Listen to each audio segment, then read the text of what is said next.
Hello, everyone, and welcome to the Jed Kennedy Coaches Show. I am Philip Jordan, the in-studio host and producer of Dothan Wolves football on 96.9 The Legend. Each week, Jerry Coleman and Ken Lambert sit down with Dothan Wolves head coach Jed Kennedy to review the previous game and preview the upcoming opponent. Tonight, Coach Kennedy will look back at the Wolves' 37-31 win over Godby, talk about the seniors from this year's team, and look ahead to the 2025 season for the Dothan Wolves. Now, we're going to take a quick break, but when we return, Jerry Coleman and Ken Lambert will be joined by Dothan Wolves head coach Jed Kennedy right here on 96.9 The Legend. 96.9 The Legend is your connection to classic country legends. But Digio Strategies has other options too. News Talk 103.9 is your source for America's top news and entertainment shows like Rick and Bubba in the morning, Glenn Beck from 9 till 11 a.m., and Clay Travis and Buck Sexton middays from 11 a.m. till 2 p.m. Sean Hannity, Lars Larson, Ben Shapiro, Matt Walsh, and others fill your day with the latest news and views from America's top conservative voices. America at Night and Coast to Coast AM keep you company and connected throughout the night. Plus, Fox News, the Alabama Radio Network, and Wiregrass Daily News keep you informed with national, international, state, and local news. And with more musical choices like All the Hits 106.7 KMX, Today's Country 95.5 WTVY, and Music 107.7, Digio Strategies gives you more choices and more variety. Listen on air, online, and on our apps. 96.9 The Legend is just the beginning. Welcome everybody into the Jed Kennedy Coaches Show. Kind of we get a wrap up of the year and kind of look at future comings up for next year's 2025 Dothan Wolves football. Coach, thanks as always all year too for joining us each Thursday night as we talk about the Wolves football last week and game this week. Kind of a wrap up of this year's season. Talk about your players. Talk about the season. And if you want to talk about some ups and downs, we know we kind of struggled injury-wise, but that's something everybody else does kind of during the year. But kind of more, I think, this year than we've had the last 3 years. Yeah, it's I think that obviously, coming into the year, had high expectations, and one of the goals was obviously to be a playoff team, and that didn't work out for us this year. Actually had our end of the season team meeting. We meet with the underclassmen separate from the seniors, and that happened today. And what I told those players was, there's a lot of ways to measure success, and I will never shy around the fact that, winning a lot of games and being a playoff team is one of those things. And we were not able to notch that this year. And I told somebody before the year, I knew how the schedule was going to shake up. I think we said that. We thought there was 6 teams really battling for 4 spots. And I had told somebody back in August, there's a chance we could win all 6 of those. There's a chance we could lose all 6 of those. That's how much parity I think there was. And if you look at the scores, lost to Enterprise by 7, lost to Central Phoenix City by 7. We were down 14-0 the first 5 minutes of the game. Lost to Carver by 7, played that entire game without a quarterback. We were down 14-7 late in the third quarter to Opelika. And again, the reality is when it came down to it, we just didn't make enough plays and to make it happen. But like I said, I'm not, I got into this profession to work with kids and help young men grow. And as that is one of the ways we measure success, that's not going to be the only way that we measure success in this program. Coach, I want to kind of jump back to the Godby game, and I guess the first question I was going to ask, and it's surrounding really we should give an Academy Award, I think, to Jaden Barnes and T.J. Vickers. What a fantastic, just if you want to call it a trick play or whatever. When I saw Jaden directing T.J. off the field and T.J. running wide open, I'm saying on the radio, don't snap it, and then we snapped it. And I see TJ turn up the field about the numbers, and Jaden throws a perfect pass, caught about the 10-yard line, and TJ Vickers was not going to be denied a touchdown. Probably the most creative play and executed play that I've seen. How long did you guys work on that? We've been working on it for 3 weeks. I think the reality is everybody knew this. We played without a quarterback for 5 weeks, and obviously we're a run-first offense, but everybody knows you got to be able to throw the ball, and you've got to be able to create big plays. And without having a quarterback, we thought that was a way that we could do that. So we actually had 8 trick plays going into the game. I think we ran 5 of them. That was one, we call it hide and seek. A line up, who's supposed to be in the game. TJ comes off like he's supposed to be out. We have it basically set up. If they cover him, Jaden will run the ball. If they don't, we're going to throw it. I just want to take a second to talk about TJ Vickers. I mean, man, he did not start as a junior.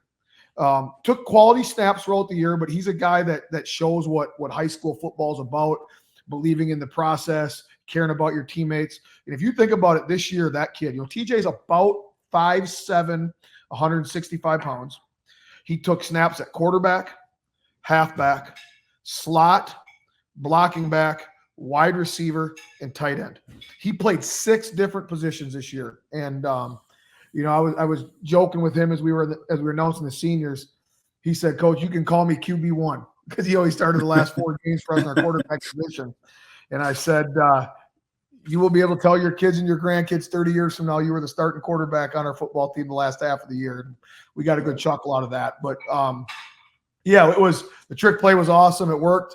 If one of those things, they work, they think you're the smartest guy. And then we tried the other one where we shifted, and TJ was actually at center, and he was wide open down the middle of the field. The problem was I think he snapped the thing through the goalpost. We were just trying to be creative. I think we treated that game as a playoff game to our kids, a chance. 5-5 sounds a heck of a lot better than 4-6, a chance to win your last game. There's always tears after the last football game, and just because the reality is most of those kids, we had 16 seniors, probably 13 of them will never play football again, and that hurts. And it was great that inside of the tears of just being sad that it's over, there was tears of just winning a great game to end it. So that was awesome for those kids. Well, along those same lines, did Lewis Snell come to you and say, Coach, I've had a great career as an offensive lineman here, but one thing I haven't done is run the football? And no, you hand it to him there late. Actually, he didn't, because the problem when you do plays like that, then every kid thinks that they got a position they want to try to. And again, as I told the kid, we're trying to win the game. We looked at it as, the kid's 6'4", 310 pounds, he's a Division I lineman. Let's put it in there and work. And here's what's crazy: he got 5 or 6 yards. Mm-hmm. I told him, I said the problem was he thought he was Ron Dane, and the kid came in and punched the ball at the end, but. All I can tell you was after that, the next possession was, he said he wanted a chance to redeem himself. I said, Lewis, let's just, go out there and hand this ball to AJ about 20 more times. And Coach, staying on the line of seniors, you mentioned AJ, and you mentioned TJ Vickers and Lewis Snell. Mention some of the other seniors that going to miss for next year. Well, I'm going to miss all 16 of them for all different reasons. You get emotional thinking about it. I told them you spend so much time with them, more time than I do my own children, to be honest with you. And then it ends. And, you'll always have that relationship, and you'll always be coach, you'll always be former players, but it's different when they don't play for you anymore. But we really, Jaden Barnes was a dynamic player. He's a Division I football player, kind of battled ankle injuries all year, and saw really how special he was in that Central game when he gets the ball in his hands.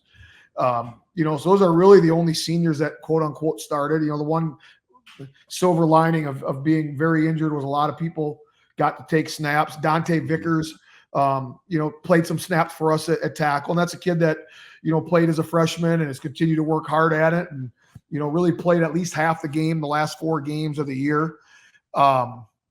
Nick Johnson was a kid, not very big. Nick weighs probably about 135 pounds, played some receiver. We got a little bit more seniors on defense, Sim White and TK Knight in the secondary.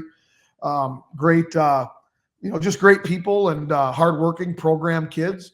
And they'll have the decision they want to play college football or not. And, I think the two, kind of leaders of our really team this year were Zach Walker and Gabe Smith. Mm-hmm.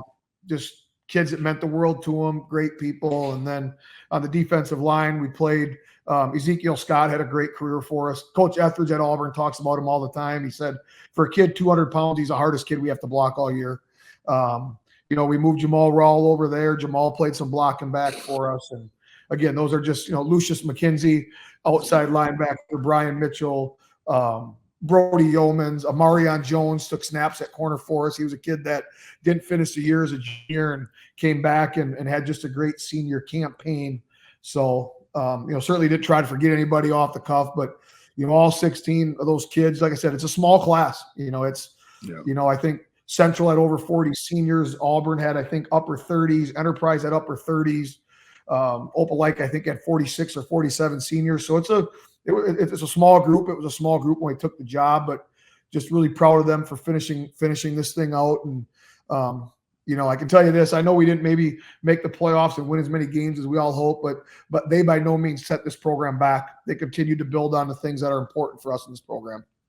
Well, you mentioned Gabe Smith. I still have that picture from 2 years ago down at Baker High School where he jumped up from his position and made that interception. And I tell you, it's a classic picture to see him as an edge rusher at the time, I think, reaching up and grabbing that ball for an interception when definitely we needed a turnover. Yeah. Oh, it was that was, you look back, all kids have a play, whether it was in practice or in a game, that you kind of just always think of, and that'll be Gabe Smith's. He must have been 5 or 6 feet off the ground, and that really turned the game. It did. Remember, we had a slugfest going back. We tied the thing up. I mean, we couldn't move the ball in the first half. We tied it up 7-7, and then he made that unbelievable catch, and that kind of flipped it. We went down and scored, and I think made it a 2-score game. So. Coach, you mentioned, finishing well. I want to focus on 2 of the guys that I watched on Friday night, and obviously Jaden Barnes and Ezekiel Scott were the 2 I just want to pick out for a second. Both of those guys came into the game with ankle injuries, and so you had said, hey, that they're going to be, especially Jaden was going to be a game time decision. He shows up, injures. Both of those guys re-injure their ankles late in the game, and I'm thinking, wow, that's tough. Their last game, they're going to go off, and they're probably not going to be back. And then you look up and Jaden Barnes is back. He has a 47-yard run that I think if his ankle wasn't sore, they're not going to catch him. He scores. And then Ezekiel Scott re-injured his. I look up, he's back out there rushing on that final drive that Godby was trying to score. And he was literally limping back to the line of scrimmage. And when the ball was snapped, he came off the ball and was in the quarterback's face or putting a hit on him every play. And I just, the intestinal fortitude that it took for those guys to do that, because they're hurting.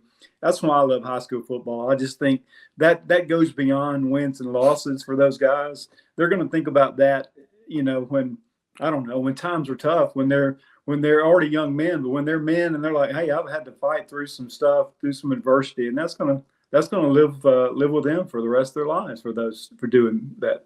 Yeah, I remember Zeke, at the end of that game, he was hurting, and they were long. They had long drives. It was, just kind of some self-inflicted wounds on our part, and Ezekiel went down. He was out of gas. He could hardly walk, and I yelled to him. I said, Ezekiel, do you need to come out? He said, Coach, leave me in the game. And I just think, you get emotional thinking about that, because I was telling the kids before the game, you take a kid like Kavion Dury, who had a great career for us, right? And if we would have sat before that game, Kavion would have said that wasn't the last high school football game he was ever going to play, or football game he was ever going to play. But you just never know. And Kavion's doing great, and he's got a great job, and he's working, and just decided not to play. And I told our kids, I said, go out and play. Like, this is the last time you're ever going to play. And man, we had a lot of kids lay it on the line. And I talked to the juniors about, their job was to make sure that they honor the seniors by playing as hard as they do, so they can go out with a win. And what's crazy is it wasn't perfect by any means. It wasn't, it was one of those games where it felt like we were in control. We could really move the ball at will. We got stops when we were needed. But you looked at the scoreboard, they were always within a score or two. It was just, it was the weirdest feeling ever. I was telling the coach, we rushed for over 400 yards. I think we had 440 yards rushing or something like that. And, for the most part, other than a couple of long passes, the D played good, but you felt like the game was in control. And then you looked up the scoreboard and like, oh my gosh, it's a 7-point game. Oh my gosh, it's an 8. That's why I went for 2 at the end, because I wanted to make it a 2-score game. And I really thought they were struggling stopping AJ, and we maybe talk about him in the second set, but he, man, was he special Friday night? Wow. He is a bad man, and we'll get a chance to talk about him. But he he actually broke the school record Friday for most yards in a game. Beat Raymond Blackman. He had, I think you all had him for 299. I go back and figure them out officially, and I'll tell you why that was so important. But he finished with 27 carries for 300 yards, 4 touchdowns. But what's even crazy on top, Raymond was there on the sidelines. And if you ask the kids who's one of the favorite people I've ever coached anywhere, I will say Raymond Blackman every time. I love that kid. I love how tough he is. I love what he brought to our program that first year as far as buying in and make sure everybody came along. Well, Raymond, 2 years ago, our first year rushed for 1,506 yards. And so Raymond holds the record for most yards in school history. Well, with the 300 yards on Friday, AJ finished with 1,516 yards, so broke the school rushing record in 10 games. I was telling somebody, if you think about it, he got hurt the first game of the year, only played two series, and then at Monroe he only played the first half. So the last 8 games of the year, he averaged, I think, 179 yards rushing a game in 7A football. AJ finished the year season leading 7A in rushing. And the best part about him, he's only a junior. We get a whole lot more of him next year. Well, Coach, we're going to take a break, and on the other side, we're going to talk about the future of Dothan Wolves for 2025. You're listening to the Jed Kennedy Show here on 96.9 The Legend. Want to win tickets to this year's Iron Bowl? Enter now for a chance to score a pair of tickets to the Iron Bowl between Auburn and Alabama. Will Auburn salvage their season? Will Kalen DeBoer start 1-0 in the legendary rivalry? Don't miss a chance to see this legendary showdown. Head over to 955 WTVY.com, 969thelegend.com, or 1067KMX.com to find out how to enter the contest. Now, back to the show. Welcome back to the Jed Kennedy Show here on 96.9 The Legend. And in Coach, in the first half, we talked a little bit about those juniors and definitely all the seniors that will be missed. But, starting out for next year, you talked about A.J. Alexander. Sam Broadway should come back healthy. You should have centers back, and then definitely some offensive linemen that's definitely had some work here, definitely in the second half part of the season. Yeah, offensively, we've got a lot back. We were, I think 11th in the state in scoring in 7A. We found a way to, put up a lot of points again, around 30 points a game. Have to be better on third downs. I didn't think we were very good there. We've got to throw the ball more. And we've got to throw it better. Obviously going to miss Jaden Barnes. Man, is he dynamic. I mean, he is just, you always want the kid that when they touch the ball, there's a chance to take it to the house. That is Jaden. And Lewis Snell just had a great career for us. I mean, you can't replace 6'4", 315. And, he mauled people on that side of the line. But with that being said, 9 other kids come back as returning starters on offense. Case and Booth going to have to increase his workload. Ladarius Thomas at slot played a lot the last 3-4 games because of injuries. And obviously everybody knows what A.J. Alexander is. I mean, I was telling kids, what's so nice about A.J. is you talk about having dogs that when it comes down to it, they're going to get the job done. Everybody in that stadium knew that A.J. Alexander was going to touch the ball every snap those last 2 possessions, and they still couldn't stop him. And, he's a great kid. He's already got, 4 or 5 Division I offers, only going to get more. Anytime you lead 7A in the state rushing, people's ears are going to perk. He'll continue to get bigger and faster and stronger. And then, we returned 4 offensive linemen. So, we've got some good young kids coming up. Jordan Rollins is a freshman. He's reminds me a lot of Jaden Barnes with the ball. Very special athlete. Great basketball player for our basketball program also. Salathian Meadows is a kid that, he would start on a lot of other teams. Dislocated his elbow, second game of the year in the JV game, actually. Didn't come back until the Auburn game for a few snaps. So we've got a lot of pieces back on that side of the ball that we're excited about. Our staff has been together for a long time. They know what we want to do. We always make changes. My favorite part of the offseason is evaluating what you're good at, evaluating what you're bad at, and what are we going to change and what are we going to keep the same, and, plugging in pieces and those things. Like I said, obviously the big thing is we've got to throw the ball better. We've got to throw the ball more, and we've got to, work on developing receivers and those things. And kind of wraps up our offense, I guess. Of course, Coach, on the other side of the ball, defensively, what's returning for next year? Well, I think, what's crazy is I don't ever like to say that who our best player over there, but maybe the guy who had the best year was sophomore linebacker Jadavius Lamine. He is special. Mm-hmm. If you look at it, he's 6'2", 210-pound linebacker. You just if you walk into our locker room and see a kid and you say, okay, just line him up and say, who's a Division I football player? That's who you'll point to. He is going to continue to get better and better and better. We started 3 sophomores on defense, him, Kerry Gatlin at safety, and a King Hall at corner. We do lose 2 players in the secondary, a Sim White and TK Knight. We'll get Aaron Scott back. Aaron was probably playing the best at linebacker until he broke his ankle against Enterprise. And then, really got, a lot of production back on the defensive line. Canoris Ford had an unbelievable year. Talked to him. He was a kid, didn't play a lot as a sophomore, was probably one of our better players on our JV team. But there was many games this year where we left where he was our best defensive lineman. Zay Ibarra back at inside backer, back at nose tackle. He'd be a 300-pound inside backer. Kinston Jones started the last 5 games at outside backer, after Aaron Scott got hurt. So we've got kids back there. We got some really good young kids, got a really good young freshman safety, and got a really good freshman linebacker that we're going to have to plug in there. But, as in 7A football, got to get bigger, got to get stronger, those things. And, as you talk about, just team-wise, our main focus that we work on is it's like everybody.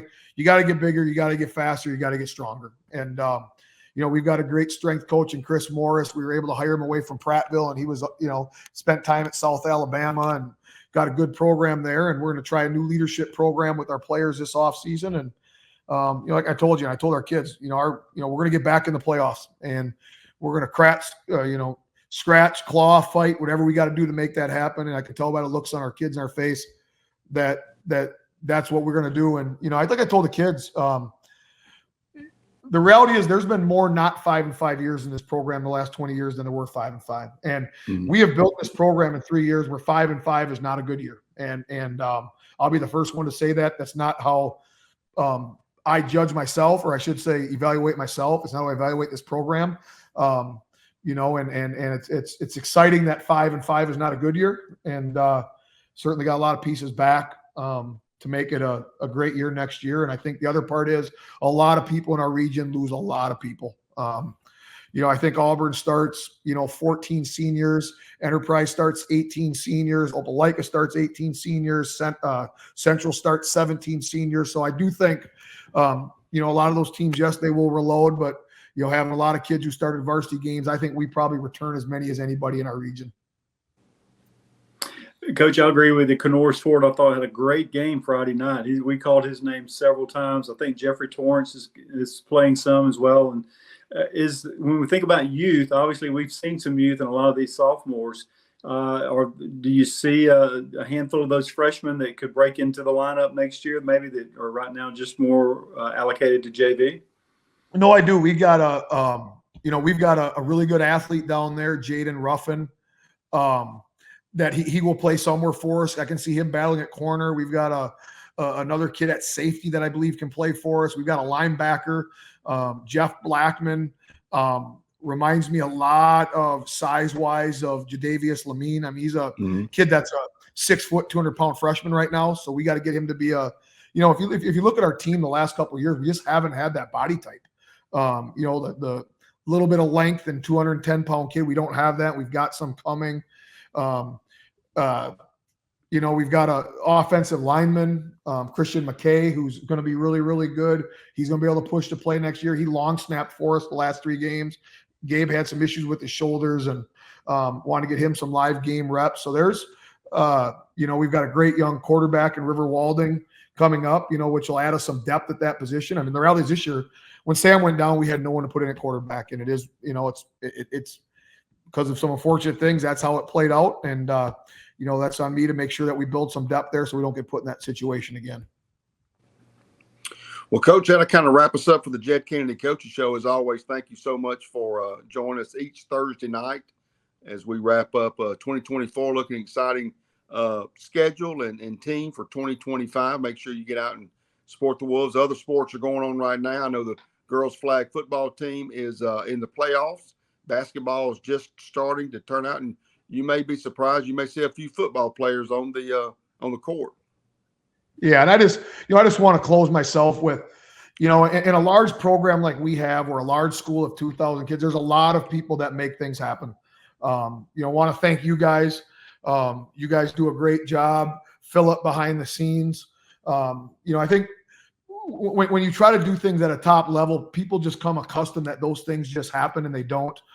We've got an unbelievable administration, Dr. Cole, Patrick Mallory, Jessica Noble, our athletic director, Keith Bland, our principal, all of our assistant principals, our faculty, got great coaches. I mean, it's just, there's a lot of people, Dothan City with allowing us over at Rip Hughes. And if you look this year, painting the logo on the middle of the fields for us to make that continue to feel like a true home game. And you hate mentioning names because you never want to forget somebody, but we don't take things for granted that people do for us. We don't take things for granted that people do for our program. And we're going to keep building this thing. I'm proud to be the head coach here.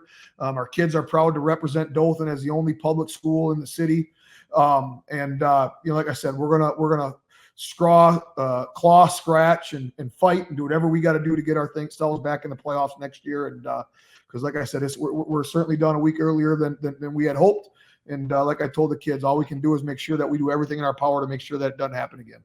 And Coach, I'm glad you mentioned Philip back in the background, because he does a lot for us and kind of keeps Ken and I out of the ditches. And you can continue to follow Philip on the Wiregrass High School Football Report. Wherever you look at your podcast, you can go to Wiregrass News and pick up all updated football going on, especially through playoffs. I know he's going to talk a lot about his Cottonwood Bears as being an alma mater. He is really proud of the Bears and what they've done this year. Yeah. Coach, we would be remiss too if we didn't say thank you to you and your coaching staff. Hats off for doing a great job. You run a great program. You do it right. We appreciate that. And we can tell by the way you talk how you care for these guys, and we appreciate that so much. Well, that'll wrap us up for another edition. You've listened to the Jed Kennedy Coaches Show here on 96.9 The Legend.